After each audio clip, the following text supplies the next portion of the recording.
And then burnish the smaller areas, down on the bottom. If you don't want it to come off, you might want to hold its resin. You might want to hold the backside of the A-pillar.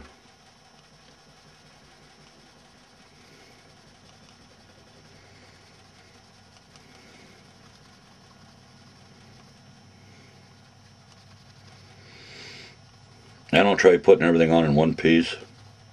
It's just these little tricks that I've learned along the way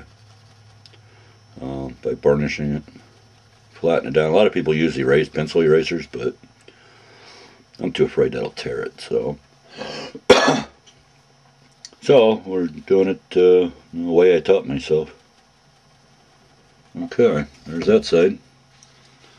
So there's both of them. So we'll go back just to double check. Make sure these ends are nice and flat.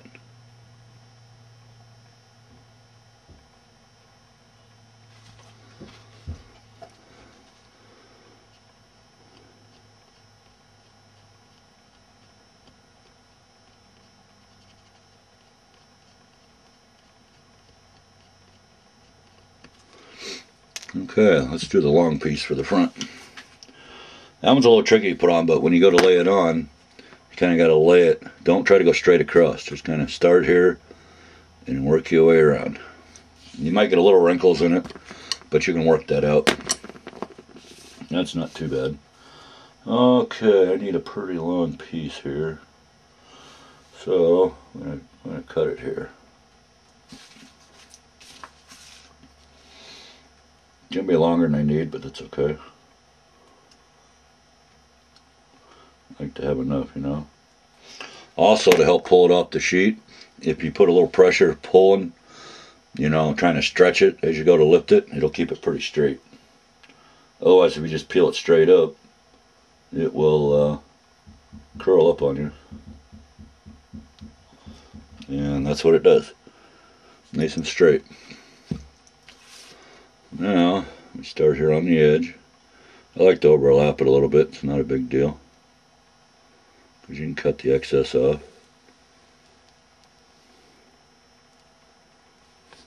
And just kind of roll it like that. Now, light pressure. Kind of roll your finger to aim it. This way, your wrinkles are on the top, but not on the fascia there. And make sure you go in there and cut the opening. There you go. And just kind of roll backwards with it. Still trying to follow. What you're doing is trying to stretch it as it goes over, so it follows the curve. And you will get wrinkles, but as you can see here in just a minute, when I get this inside one done, it gives you an idea of how it should look. If I get a picture of it. Nice and uniform there, not thick pieces, not real thin. Now, the hard part. You got to use your fingertip and kind of push down on the angle, like so.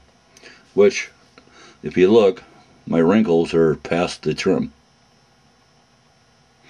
Kind of tricky. You got to teach yourself how to do that. That's kind of hard to teach, but it gives you an idea. Now go in there, make sure the edges are all back down again. Make sure you get your little corners as it's tucked in. And go lightly at first, so it gives you an indent of where it should be. Go all the way around. And this should give you a really good cut line. So we'll see. Make sure you burnish the edges over the overlap. And when I'm done burnishing it, it makes the line disappear. Okay, tricky part.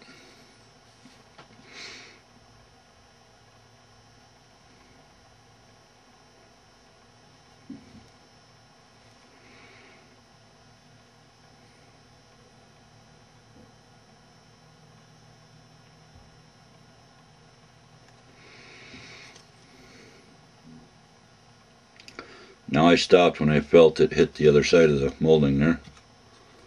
And hopefully this one's cut far enough. My eyesight isn't the greatest, so to where the start and stops are now, it's kind of hard to see, but well, let's give it a look-see here. Lift up, pull a little bit.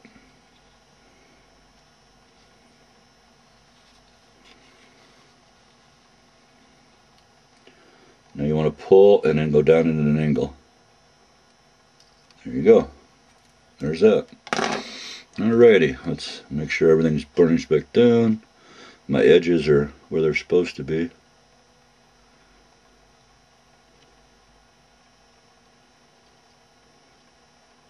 Got a little tail here, some from something. Might have been off just a smidge on the cut, not a big deal. Back in there. There. So that should take care of that little fine piece. About the size of a hair. And that's it. That took care of it. Okay, here's what it looks like before. Let's see what it looks like after we burnish it.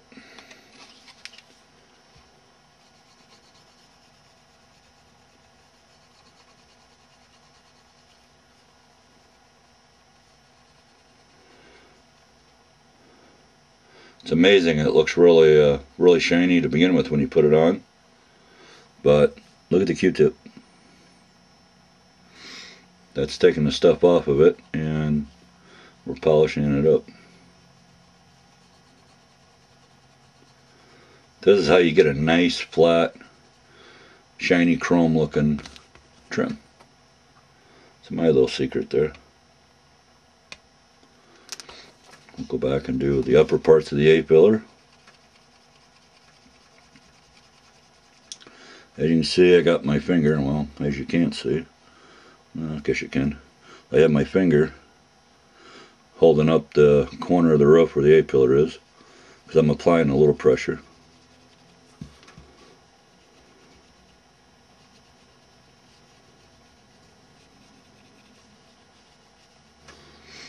Now we do the other side, which is the opposite.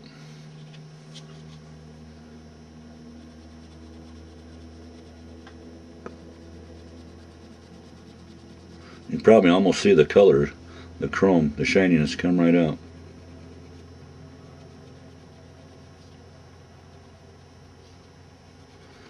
If you have the edges burnished down from the A-pillar to the wraparound on the upper windshield, it should look uniform. Ever so slightly can you see a line, but there it is, polished up. I know the camera probably won't pick it up, but the overlaps, I can just barely see. So it's not going to be noticed. So there we have that. So, I did that one. I'm going to go ahead and pause it. I'm going to do the drip rail, and then I'll do that back window. And then then I'll come back with the camera. We'll do the side marker lights, front and rear. And then we'll do the door handle, which is tricky because if you look, it's recessed. So that's tricky, but it can be done. So we'll catch you in a few. Okay, folks, we're back. Kinda. Let me see if I can angle this a little better. There we go. I had moved it out of the way and probably knocked it out. Okay, my trick for door handles, because they're recessed, is to metallic Sharpie. Got to work at it carefully, because you just want to get it inside.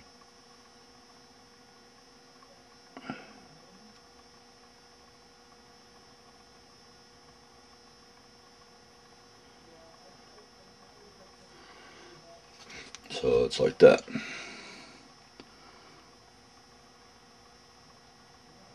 Uh-oh, I feel a sneeze coming on.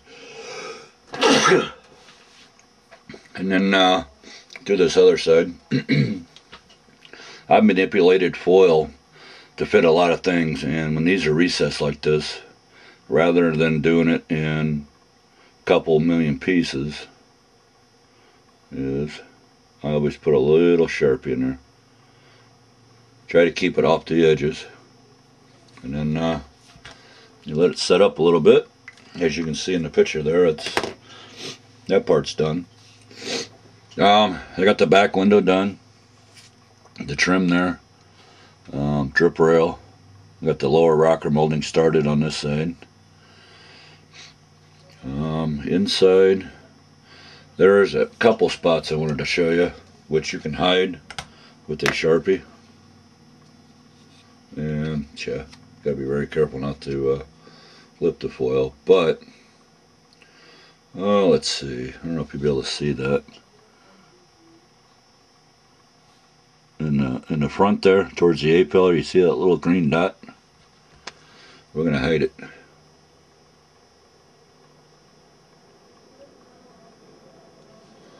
And to the inside as well.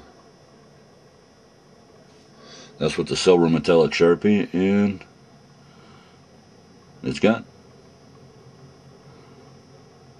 So there you go. Neat little trick, huh? But yeah, the drip rails are done. Back trim's done. Started the rocker molding trim.